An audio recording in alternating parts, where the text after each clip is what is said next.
no entendemos los tiempos de Dios, pero también no hemos entendido la fiesta del Señor, en el cual el Nuevo Testamento dice que son sombras proféticas de cosas por venir. Las profecías en las fiestas del Señor, presentado por Michael Root. Shalom, es Michael Root en los Jardines Ofel en Jerusalén. Cada aspecto de las fiestas del Señor durante la primavera fue cumplido por el Mesías cuando Él realizó cada detalle específico que estaba presente en el servicio del templo establecido por el rey David. La Pascua fue cumplida por el Mesías el propio día y hora, y después de que se cumplió, fácilmente pudimos ver que la Pascua fue una sombra profética de nuestra redención, instituida en Egipto, ensayada en Jerusalén y finalmente cumplida en frente de más de 100,000 testigos. Pero hay más con respecto a la fiesta de la primavera, tales como los Bikurim, u ofrenda de los primeros frutos. ¿Cómo se cumplió esta fiesta?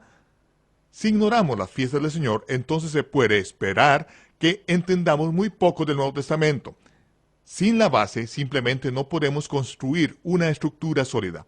Sin entender el servicio del templo y la importancia del arca del pacto, no se puede esperar que uno entienda algo acerca del Nuevo Testamento o el Nuevo Pacto en la sangre del Mesías o la profecía de Daniel concerniente a los tiempos del fin y la confirmación del pacto. Pero si usted ha estado con nosotros durante los primeros 10 episodios de esta serie, puede esperar una revelación que cambiará su vida. Póngase el casco y el cinturón. Esta va a ser el paseo de su vida. Únase a nosotros en los estudios de televisión de Lester Summerall, donde se grabó esta presentación multimedia sobre las profecías de la fiesta del Señor ante estudiantes de profecía bíblica reunidos por el Club de la Profecía. Este es el curso Profecía Bíblica 101. Ahora, el episodio número 11 de la serie de 26 partes sobre las fiestas del Señor, el arca del pacto, lo más santo es ungido. Y las escrituras dicen que cuando él supo que había llegado su hora, cuando el Señor lo supo, dijo, sed tengo. ¿Qué hora había llegado? Fue cuando se hubo ofrecido el sacrificio de los corderos de Pascua, cuando el sumo sacerdote escogía el último cordero, el más perfecto cordero de Pascua. Y era cuando por fin el cordero era finalmente sacrificado, que el sumo sacerdote, después de todo aquel trabajo, diría, sed tengo.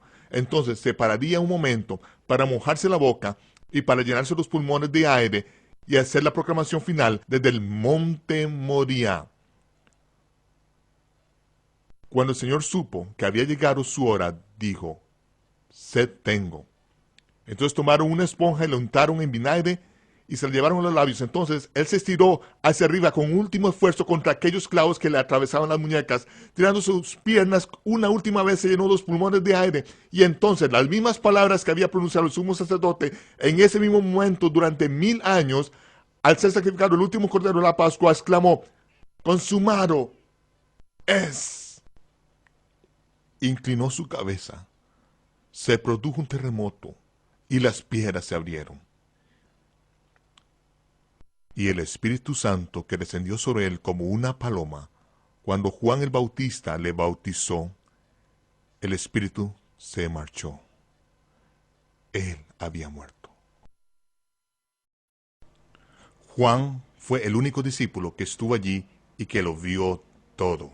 Presenció el terremoto, vio cómo se abrían las piedras a sus pies, y los dirigentes religiosos pidieron a Pilatos que hiciese que los soldados romanos rompiesen las piernas de los que estaban colgados de la cruz, pues llevaba hasta una semana a morir en una cruz. Si era preciso manipular sus cadáveres en cualquier momento durante la semana de los panes sin levadura, lo que lo hiciesen estarían impuros, por lo que solicitaron que los hombres estuviesen muertos antes de la fiesta, de modo que apareció un soldado romano con el torso descubierto llevando una barra de acero de 65 libras de peso sobre su hombro. Al acercarse al lugar donde se encontraba la cruz, todo el mundo se dispersó, porque no querían que la sangre los salpicase. El soldado romano se acercó a donde se encontraba el primer hombre colgado de la cruz, cogió la barra de acero y con toda su fuerza lo golpeó y le partió las piernas por la mitad. Ahora, por mucho que el hombre se esfuerce, no tiene huesos sobre que apoyarse, de modo que no puede respirar de nuevo. Los ojos se le ponen vidriosos y está muerto. El soldado se dirige hacia el próximo. Se oye un último grito del hombre al que acababa de golpear, le parte las piernas y la vida se esfuma de él. Luego regresa con la barra de acero a la cruz de la que cuelga Yahshua, pero al disponerse a golpearle con la barra de acero, se maravilla de que ya esté muerto. Normalmente lleva varios días morir, pero solo han pasado unas horas. Y Juan se echa un poco hacia atrás, está mirándole a los ojos, viéndolo todo. El soldado romano pide una espada. Se acerca y clava la espada en el costado del Mesías abriéndole la carne, y de ella sale sangre y agua. Juan, que está justo al lado, lo ve todo. Y por primera vez en 19 capítulos hace un alto en la narración. Y dice, yo Juan doy testimonio, he sido testigo, y mi testimonio es verdadero. Este es el Hijo de Dios. Este es el Hijo de Dios. Hace un alto en toda la narración. ¿Qué fue lo que vio? Ese es el momento mismo en que, en lo alto del monte del templo, están retirando rápidamente todos los corderos del monte del templo y metiéndolos en los hornos. Tienen que hacer el trabajo antes de que se ponga el sol porque es el momento en que comienza el sábado solemne. De modo que ahora cogen el cuerpo de Yahshua y lo colocan en el sepulcro cercano, en el sepulcro de José de Arimatea, que se encuentra justo en el sector de ese sepulcro del huerto, así que se llevan el cuerpo allí antes de que se ponga el sol. Y como dijo el Señor mismo, a esta generación malvada y adúltera no se le dará más que una sola señal, que es la señal del profeta Jonás. Del mismo modo que Jonás permaneció 3 días y 3 noches en el vientre del gran pez, el Hijo del Hombre permanecerá 3 días y 3 noches en el corazón de la tierra. ¿Por qué usa estas palabras? Le será dada una señal a esta generación malvada y adúltera. La palabra malvada tiene que ver con torcer las escrituras y adúltera tiene que ver con adoración de otros dioses. Está usando esto correctamente, concretamente, porque se les da una sola señal. Y esos 3 días y 3 noches, muchos han torcido las escrituras a fin de que encaje con la adoración de Ishtar Astarot, que es la diosa de la fertilidad. Intentan que esos 3 días y 3 noches sean del Viernes Santo, cuando se adora a Dagón, el dios pez. Por eso es que crecimos comiendo pescado el viernes, hasta el domingo de Pascua Resurrección, por la mañana, cuando el sacerdote de Ishtar Astarot sacrificaba a los bebés y untaba los huevos en la sangre de los bebés sacrificados en el servicio de amanecer de Pascua. Si intenta usted torcer las escrituras alrededor de la adoración de otros dioses, usted jamás lo conseguirá. Una señal. 3 días y 3 noches, teniendo que resucitar al tercer día. El 14, que es el día de la preparación, estuvo en el sepulcro justo antes de que se pusiese el sol. 3 días y 3 noches, y resucitó al tercer día, significa que es preciso empezar a contar al atardecer por la noche. Así se hace en hebreo. Él estuvo en el sepulcro toda la noche del miércoles, toda la noche del jueves, toda la noche del viernes. Estuvo en el sepulcro todo el día jueves, todo el día viernes y todo el Shabbat. 3 días, 3 noches, y resucitó al tercer día, es decir, el Shabbat. El Señor del sábado resucitó en el sábado, según las Escrituras. No el domingo, no en el primer día de la semana. Recuerde que las Escrituras dicen que cuando las mujeres fueron al sepulcro, muy temprano el primer día de la semana, estaba vacío, estaba aún oscuro. Y la tumba estaba vacía. ¿Qué es lo que le dice eso inmediato? Que resucitó antes del servicio del amanecer de Pascua. Al menos eso es lo que sabemos. Estaba todavía oscuro, pero ¿sabemos cuándo se levantó? Exactamente 3 días y 3 noches después de que se pusiese en el sepulcro. Es por eso que cuando Miriam acudió al sepulcro esa mañana y lo encontró vacío, vio entonces al jardinero y dijo, Señor, Señor, ¿dónde has llevado el cuerpo de mi Señor? ¿Dónde lo has puesto? Y el jardinero le contestó con una palabra, María. Entonces ella supo que era el Señor y fue apresuradamente hacia él, se dio prisa para agarrarle los pies, cayó sobre su rostro ante él, pero él se dio un paso atrás y le dijo, no me toques, todavía no he ascendido a mi Padre en los cielos. Un momento, ¿qué es esto de que no me toques? ¿Acaso no le dijo a Tomás pocas horas después, pon tus dedos en la señal de los clavos, mete tu mano en mi costado? ¿Por qué no podía ella tocarle? Porque era el día de los Bikurim, la ofrenda de los primeros frutos.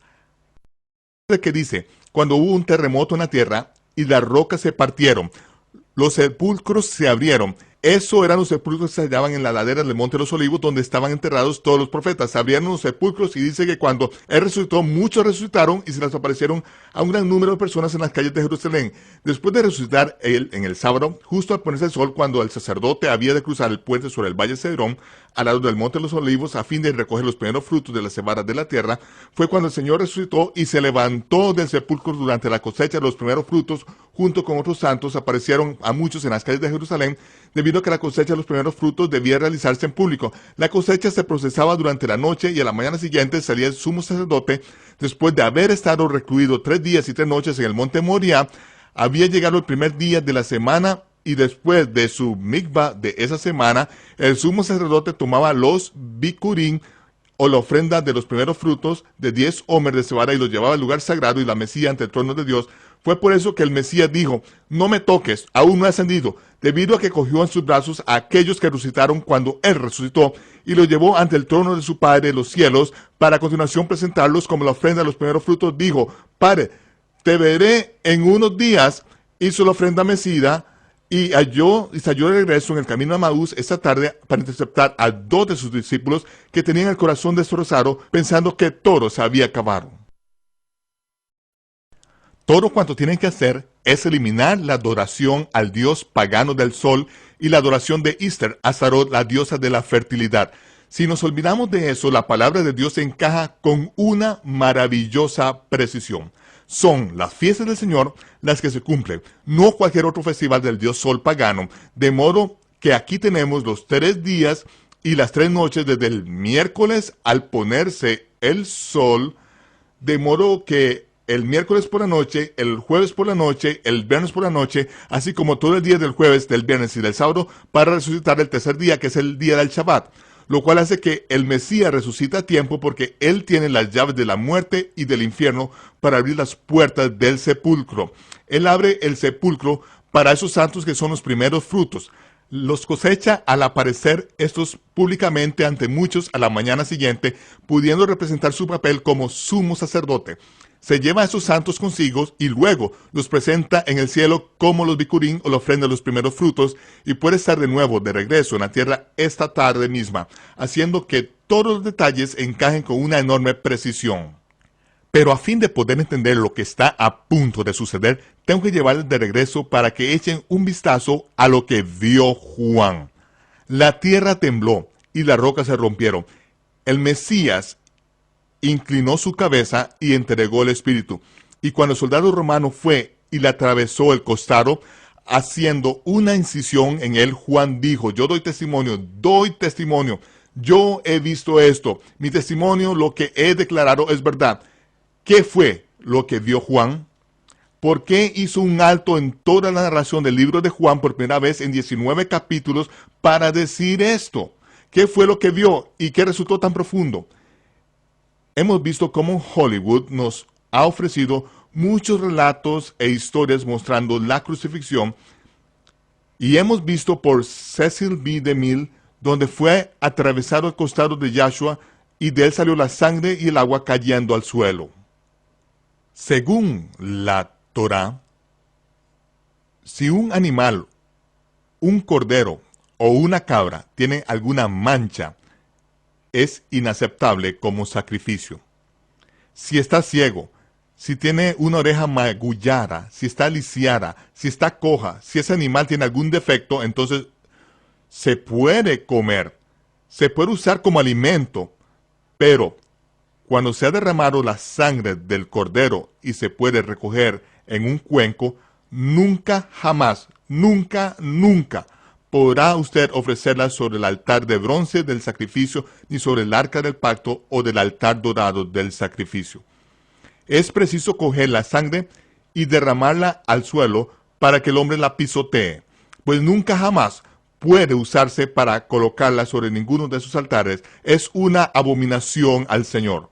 La Torá especifica que si ese animal tiene el menor defecto, no se puede nunca colocar su sangre sobre el altar de bronce, ni sobre el altar dorado del sacrificio, ni sobre el altar más sagrado, el arca del pacto.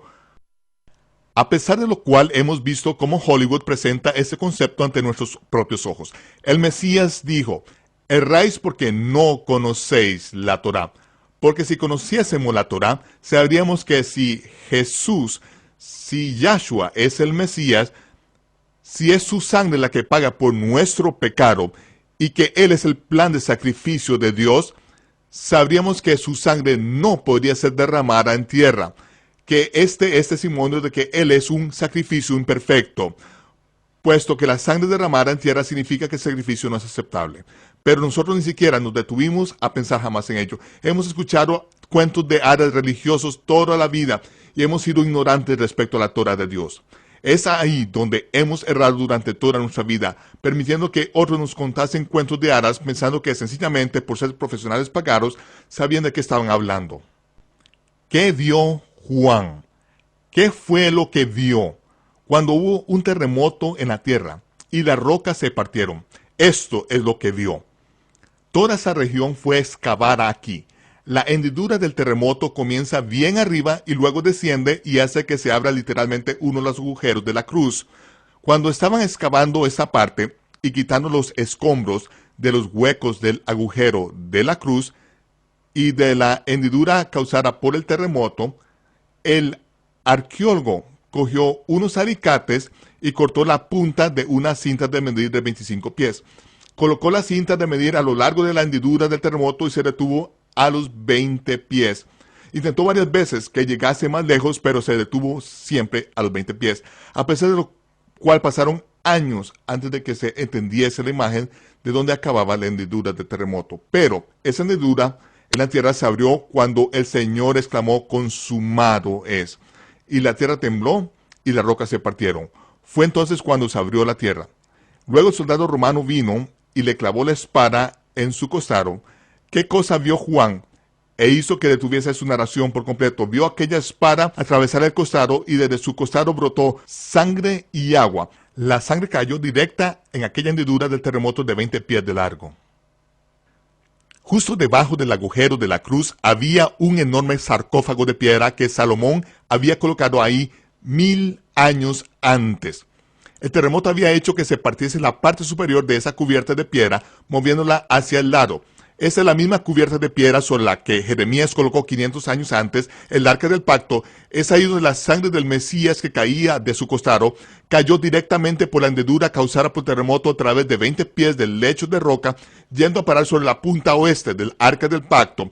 Fue entonces cuando la sangre del Mesías, el Cordero de Pascua de Dios, ungió el lugar más sagrado. Su sangre fue derramada sobre el altar que Dios le había preparado. Dios había labrado un altar del hecho de piedra. Fue Él quien hizo que su hijo quedase atado sobre el lecho del sacrificio, preparando un altar en piedra donde Salomón había ocultado un sarcófago de piedra. Pero 500 años después, Jeremías, por revelación, metió el arca en el sarcófago. Cuando se produjo el terremoto y las rocas y el sarcófago se partieron, la sangre del Mesías descendió por aquella hendidura del terremoto y ungió el lugar más santo. Fue entonces cuando se pagó el precio por usted y por mí. Y este testimonio se encuentra aún en el norte del muro de la ciudad de Jerusalén.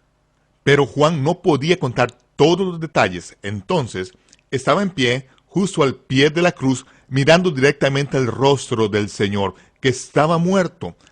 Vio cómo salían de su costado la sangre y el agua, pero no podía contar todo lo que había pasado. Pero entonces, casi al final de su vida, Juan, en 1 de Juan capítulo 5, dijo, 3 son los que dan testimonio en la tierra, 3 que dan testimonio en la tierra, el espíritu, el agua y la sangre. Esos 3 concuerdan. Esos 3 han dejado constancia en la tierra, no sobre la tierra, sino en la tierra. Es el testimonio que Dios le dio a su Hijo. Hay 3 que dan testimonio en la tierra, el espíritu, el agua y la sangre. Si hemos recibido el testimonio de los hombres, el testimonio que Dios dio a su Hijo es superior al testimonio de los hombres. Y este es el testimonio que Dios le dio a su Hijo. Este testimonio que puso Dios en la tierra, con la sangre del Mesías sobre ella. Esa imagen sigue estando presente. Ese testimonio está aún allí. Y ese testimonio que Dios le dio a su Hijo es superior a cualquier testimonio que hayamos oído de la boca de los hombres. Este es el testimonio que Dios dio, y que ha estado reservado para los últimos días. Israel ha sufrido. ¿Por qué? A fin de que la salvación alcanzase a los gentiles. ¿Por qué iba a llegar la salvación a los gentiles? A fin de provocar a Israel a celos. Y esa ceguera, en parte, que ha sufrido Israel, será eliminada a sus ojos cuando vean el testimonio que ha puesto Dios en la tierra. Ahí lo tenemos. Juan se hallaba ante la cruz.